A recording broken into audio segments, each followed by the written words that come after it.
안녕하십니까? 경희대학교 에임즈랩 인공지능학과 석사과정 장현종입니다. 오늘은 마지막 챕터인 챕터 12 파인튜닝 제너레이션 모델즈에 대해서 발표하도록 하겠습니다. 오늘 발표한 내용은 다음과 같이 구성되어 있습니다.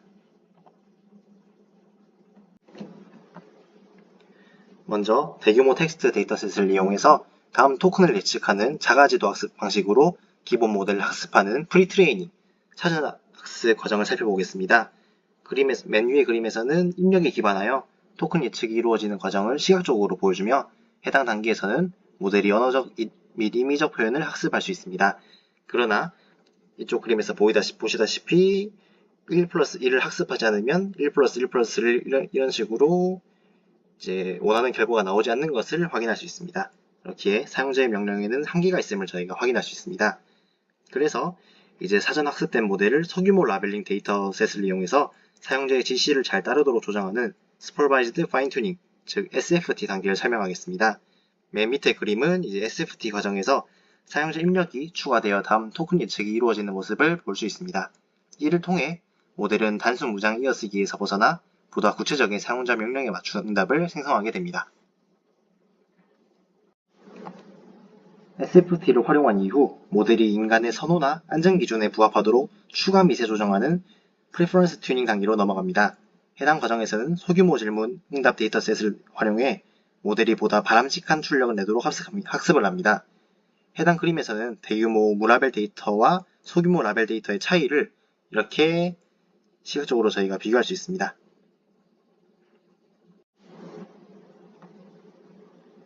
그러나 전체 파라미터를 업데이트하는 방식은 비용과 시간이 매우 많이 소요되므로 PEFT, Parameter Efficient Fine Tuning 기법을 이제 도입을 합니다. 특히 어댑터스 기법을 활용해서 트랜스포머 블록 내에 추가 모듈을 삽입하여 전체 모델을 수정하지 않고도 특정 작업에 맞게 미세 조정할 수 있음을 해당 책에서는 강조합니다.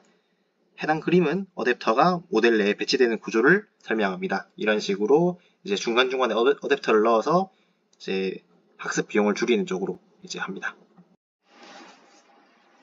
저번 슬라이드에서 트랜스포머 내에서 어댑터가 어떻게 배치되는지를 확인해 봤기 때문에 이번 슬라이드에서는 어댑터의 세부 구현 및 활용에 대해서 더욱 살펴보도록 하겠습니다. 모듈의 확장 같은 경우 이 그림만 보시면은 단일 트랜스포머 블록뿐만 아니라 모델 전체 각 블록에 어댑터를 삽입하여 미세 조정하는 방식을 여기서 확인하실 수가 있습니다. 이 그림은 어댑터가 각 트랜스포머 블록에 걸쳐 어떻게 배치되는지를 이제 확인하실 수가 있고요. 이제 이 전체 그림을 보시게 되면은 여러 개의 어댑터가 모델 전반에 걸쳐 존재하는 것을 확인할 수 있고 각각이 이류 텍스트 분류, 개체명 인식 등 이제 특정 작업에 특화될 수 있음을 이 그림을 통해 확인할 수가 있습니다. 필요에 따라 이제 특정 작업에 맞는 전문화된 어댑터를 교체해 사용할 수가 있는데요. 이를 전문화된 어댑터의 활용이라고 보통 얘기를 합니다. 다음은 로우 랭크 어댑테이션, 로라에 대해서 설명하겠습니다. 로라는 어댑터와 유사하게 모델의 일부 파라미터만 업데이트하는 기법입니다. 그러나 로라는 추가 레이어 도입 대신에 대규모 가중치 행렬을 소규모 행렬로 근사화하여 효율성을 극대화한다는 특징이 있습니다. 그림에서는 로라의 기본 개념과 업데이트되는 파라미터 수를 줄이는 원리를 시각화하고 있습니다.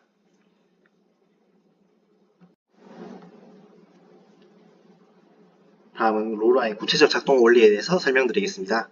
이 슬라이드에서는 이제 대형 가중치 행렬을 두 개의 작은 행렬로 분해하여 필요한 파라미터 수를 대폭 줄이는 행렬 분해를 통해 브리징된 가중치와 결합하는 과정을 도식적으로 이제 이 그림에서 확인하실 수가 있습니다. 다음 슬라이드는 성능 저하와 내재 차원 문제에 대해서인데요. 모델 미세 조정 시 파라미터 수를 줄이면 성능 저하 위험이 존재합니다. 이는 이제 내재 차원 개념으로 이제 설명할 수가 있는데요. 또한 모델 압축을 위해서 가중치의 비트 수를 줄이는 양자 기법이 이때 이제 도입이 되게 됩니다. 해당 그림에서는 맨 밑에 그림에서는 이제 플로의 32에서 플로의 16으로 줄일 때 발생하는 트레이드오프 관계를 이제 이 맨 밑에 그림에서 확인하실 수가 있습니다. 이제 다음 슬라이드는 블록 단위 양자화 및 정교화 기법인데요. 고정밀 값을 이제 낮은 정밀도로 매핑할 때 미세한 차이가 소출되는 문제를 해결하기 위한 블록 단위 양자화와 정교화 기술을 해당 그림을 통해 확인하실 수가 있습니다. 이제 여기 도해를 보시면은 이제 푸른색이 이제 양자화 기술이고 보라색으로 이제 매핑된 곳이 정교화 기술입니다. 해당 도해를 통해서 이러한 기법이 어떻게 적용되는지를 이 그림에서 확인하실 수가 있습니다. 네, 다음 슬라이드에서는 Q로라 기법이라는 것에 대해서 배워볼 건데요. Q로라란 이제 블록 단위 양자화와 로라 기법을 결합한 기술입니다. 해당 기법은 고정밀 값을 낮은 비트로 변환하면서도 원래 가중치 간의 차이를 보존해서 메모리 사용량을 대폭 줄이는 방법을 아래와 같이 제시합니다. 아까 그림과 비슷하지만 이제 전혀 다른 양상을 띠고 있는 것을 확인하실 수가 있습니다. 이제 양자화 기법의 최종 효과 그리고 추가 최적화에 대해서 설명을 드리겠습니다. 첫 번째 보시면은 블록 단위 양자화와 정교화 과정을 통하여 16비트 표현을 4비트의 정교화된 표현으로 변환을 이제 할 수가 있습니다. 이게 정말 큰 장점인데요. 이로 인하여 학습 시에 이제 메모리 요구량이 크게 낮아지고 추론 시에 이제 VRAM의 사용량도 줄어듭니다. 이제 추가적으로 이중 양자화, 페이징 최적화 등의 뛰어난 성능을 가진 최적화 기법이 있는데요. 쉽게 말씀드려서 이중 양자화는 가중치를 양자화할 때 발생하는 양자화 상수와 같은 부가적인 파라미터를 한 번 더 양자화하는 기법이며, 페이징 최적화 기법 같은 경우에는 컴퓨터의 메모리 관리 기법인 페이징을 좀 더 효율적으로 사용하는 그러한 기법을 말합니다.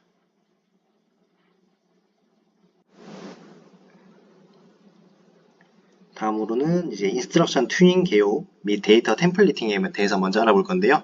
이제 코드가 보이죠? 해당 슬라이드에서는 타이니 라마와 같은 소형 라마 모델을 대상으로 사전 학습된 모델이 인스트럭션을 따를 수 있도록 Q로라 기반을 활용한 튜닝 과정을 이제 예제를 통해서 설명을 합니다. 또한 프롬프트 함수를 이용해서 울트라 챗 데이터셋의 대화 메시지를 적절한 포맷으로 변환을 이제 하게 됩니다. 이런 식으로 해당 코드를 통해서 이렇게 추가적인 이제 프롬프트를 생성하는 것을 확인을 하실 수가 있는데요. 다음으로 모델 양자화 및 로라 기반 튜닝 설정을 이제 여기서 하게 됩니다. 모델 양자화를 위해서 이제 비스앤드 바이트 패키지를 사용하였고요. 이제 4비트 양자화를 통해서 VRAM 사용량을 대폭 줄이는 방법을 해당 코드에서는 설명을 하고 있습니다. 이렇게 해야지 이제 그래픽카드가 조금 성능이 낮아도 충분히 돌릴 수 있게끔 작습이 되니까요. 동시에 이제 팹드 라이브러리의 로라 설정을 적용하여서 특정 레이어만 미세 조정하는 효율적인 튜닝 방법이 이쪽에 소개되어 있습니다.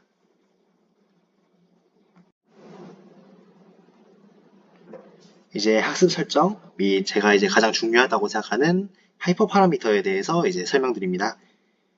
트레이닝 어그멘트를 이제 활용하여서 학습에 필요한 주요 하이퍼 파라미터, 여기서 이제 예를 들면은 배치 크기, 그레디언트 어큐뮬레이션, 러닝 레이트, 스케줄러, 에폭 등을 이제 설정하는 과정을 이제 코드를 통해서 설명을 드리고 있습니다. 최적의 학습 환경 구성을 위해서 다양한 파라미터 조합 실험의 이제 중요성을 여기서 강조드리고 싶습니다. 그리고 이제 merge weights, 가중치 병합에 대해서 설명드리겠습니다. Q로라로 튜닝된 4비트 양자화 모델은 실제 사용 시에 4비트가 아닌 16비트 정밀도로 이제 병합되게 됩니다. 이제 AutoForth 모델 for Cursor Language 모델과 이제 Merge and Upload 메서드를 활용하여서 로라 어댑터와 기본 모델의 가중치를 결합하는 이를 통해서 명령어 준수 능력을 향상시키는 과정이 해당 코드에 포함되어 있습니다. 이제 코드에 대한 설명 끝났고요. 이제 생성 모델 평가가 왜 이제 중요하고 한계가 있는지를 설명드리겠습니다.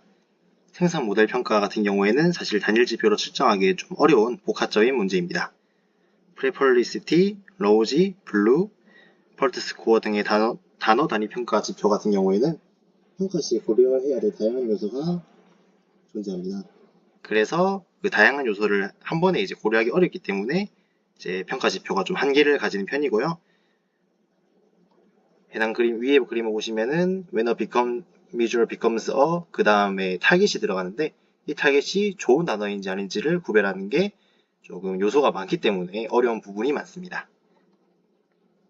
밑에 그림 같은 경우에는 이제 모델의 전반적 성능 평가를 위해서 MMLU, 글루, True4QA, GSM8K, 헬라 스웨그, 마지막으로 휴먼 이발 같은 이제 공개 벤치마크가 있다는 것을 여기서 설명드리고요. 해당 벤치마크의 역할과 평가 지표를 간략하게 이제 도식으로 제시하였습니다. 추가 참고 리소스 링크는 여기에 있습니다. 다음 슬라이드에서는 이제 추가적인 모델 정렬 및 RLHF에 대해서 좀 더 설명을 드릴 건데요. 해당 그림을 통해서 인스트럭션 튜닝 후에도 모델 출력의 일관성, 창의성, 정확성 등을 높이기 위해서 추가적인 정렬 과정, 즉 RLHF를 적용하는 방법을 해당 그림 두 개를 통해서 설명드리고 있습니다. 사용자 평가 및 피드백을 통해서 이런 식으로 모델의 출력을 강화하는 과정이 이제 여기서 표기가 되는데요. 이런 식으로 계속 이제 돌아가면서 이제 피드백을 통해서 모델의 출력을 강화한다라고 생각해 주시면 될 것 같습니다. 다음으로 보상 모델을 통한 자동 평가에 대해서 설명드릴 건데요. 프레퍼런스 튜닝 이전에 모델 출력의 품질을 자동으로 평가할 수 있도록 이제 보상 모델을 학습을 할 수가 있습니다. 이런 식으로 파인 튜닝을 이제 반복하면서 보상 모델을 이제 학습할 수가 있는데요. 이제 해당 도해를 통해서 보상 모델의 전체 구성 및 평가 자동화 과정을 조금 더 확실하게 이제 확인하실 수가 있습니다. 이런 식으로 돌아가면서 자동화를 한다는 것을 확인해 주시면 되고요. 그리고 이전 슬라이드에서 조금 다루지 못했던 리워드 모델의 입력과 출력에 대한 그림이 여기 있습니다. 보상 모델은 프롬프트와 생성된 텍스트를 이제 입력받아서 단일 스코어로 평가하게 되는데요. 이제 해당 그림을 통해서 이러한 입력, 출력 구조와 모델이 어떻게 텍스트 품질을 수치화한지를 이제 이런 식으로 도식화하여서 이제 확인하실 수가 있습니다. 이제 좋으면은 이제 좀 더 위로 가고 나쁘면은 밑으로 가는 그러한 이제 그림을 이제 보실 수가 있습니다. 이제 리워드 모델 학습을 위한 데이터셋인데요.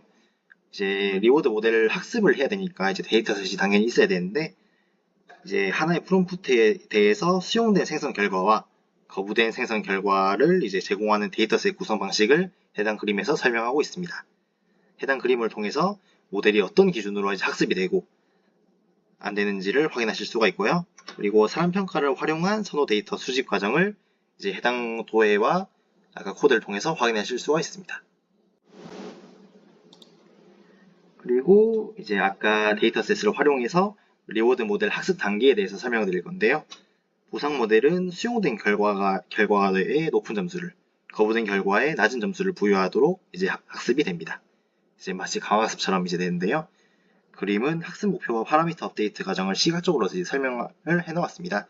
이를 통해서 모델이 어떻게 최적화가 되는지를 이제 이 점수들과 설명을 통해서 확인하실 수가 있습니다. 이제 프레퍼런스 튜닝의 3단계에 대해서 배워볼 건데요. 프레퍼런스 튜닝 같은 경우에는 전체 과정이 3단계로 이제 구성이 됩니다. 첫 번째로 프레퍼런스 데이터 수집을 하게 되는데요. 프레퍼런스 데이터 수집은 이제 이 부분에서 이제 실행이 되게 됩니다. 그리고 보상 모델이 학습되게 되는데요. 보상 모델 같은 경우에는 이런 식으로 파인 튜닝 등을 통해서 보상 모델이 이제 학습이 되게 됩니다. 마지막으로 학습된 보상 모델을 이제 활용해서 LLM을 미세 조정하게 되는데요. 미세 조정 같은 경우에는 이제 여기 보이시다시피 이런 식으로 리워드 모델 등을 이제 구성이 돼가지고 이 모델을 통해서 미세 조정이 이루어진다고 생각해 주시면 될 것 같습니다. 이제 대망의 DPO, Direct Preference Optimization에 대해서 설명을 드릴 건데요.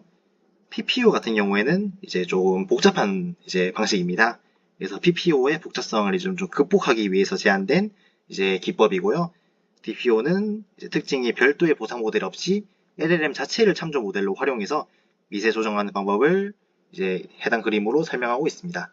이제 여기 보시면은 아까 배웠던 리젝티드와 어셉티드 된 제너레이션을 이제 스스로 이제 활용해서 미세 조정하는 것을 이제 그림으로 확인하실 수가 있습니다. 그리고 DPO도 PPO와 마찬가지로 이제 최적화가 필요합니다. 해당 슬라이드에서는 토큰 단위 확률 비교 및 DPO 최적화에 대해서 배울 건데요. DPO에서는 각 토큰의 생성 확률 차이를 비교해서 수용된 생성 결과에 대해서 학습 모델의 확률을 이제 높이고 거부된 결과의 확률을 낮추도록 최적화가 됩니다. 아까 배우셨죠? 이제 해당 그림을 통해서 토큰 단위의 시프트 계산, 및 학습 목표 최적화 과정이 이제 해당 그림에 이렇게 설명되어 있습니다. 이런 식으로 토큰들이 이제 최적화가 되는 과정을 해당 그림에서 확인하실 수가 있습니다. 이제 방금까지 배웠던 DPO에 대해서 설명을 드릴 건데요. 이제 해당 코드를 통해서 설명드리려 합니다. 얼라이먼트 데이터 템플릿 구성에 대해서 먼저 알아볼 건데요.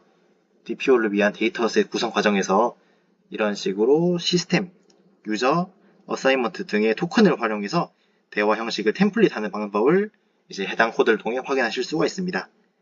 필터링 및 데이터셋 축소 과정을 통하여 고품질 학습 데이터셋을 구축하는 과정이 해당 코드에 이제 설명되어 있습니다.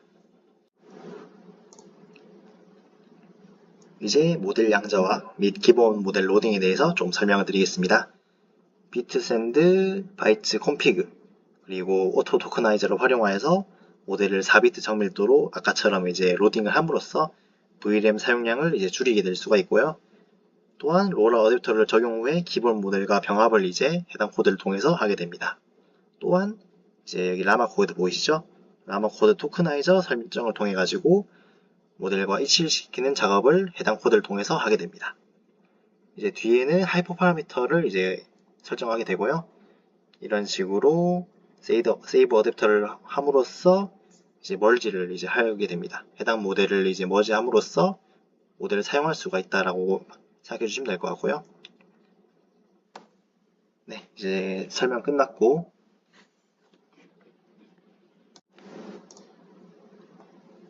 이제 마지막 서머리 페이지인데요.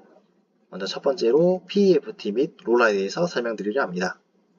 해당 페이지에서는 매개 변수 효율적 미세 조정 기술 중 하나인 로우랭크 어댑션 로라를 활용하여서 모든 모델 매개 변수를 업데이트하지 않고도 효과적인 미세 조정을 수행하는 방법을 설명하였습니다. 또한 양자화를 통해서 이제 메모리 제약을 줄이는 동시에 모델과 어댑터 매개 변수의 표현을 조금 더 최적화하는 방법도 설명을 하였습니다. 두 번째로 이제 미세 조정인데요. 두 단계 중에 첫 번째는 명령어 조정이었죠. 이제 명령어 데이터를 사용하여서 사전 학습된 대규모 언어 모델을 대화형 모델로 변환하여서 모델이 사용자 지시를 충실히 따를 수 있도록 이렇게 조정을 하는 것을 배웠고요. 두 번째로 선호도 조정이죠. 해당 단계에서는 명령어 조정 모델은 인간의 선호도 데이터를 이용해서 모델을 정렬하고 더욱 정확하고 유용한 응답을 생성하도록 추가로 미세 조정하는 방법을 배웠습니다. 결론적으로 해당 장에서는 사전 훈련된 LLM을 미세 조정하는 두 가지 주요 단계를 사용함으로써 모델의 출력을 더욱 정확하고 정보가 풍부하게 향상할 수 있음을 이번 12장을 통해 확인할 수가 있었습니다. 지금까지 발표를 들어주셔서 감사합니다. 지금까지 발표를 들어주셔서 감사합니다.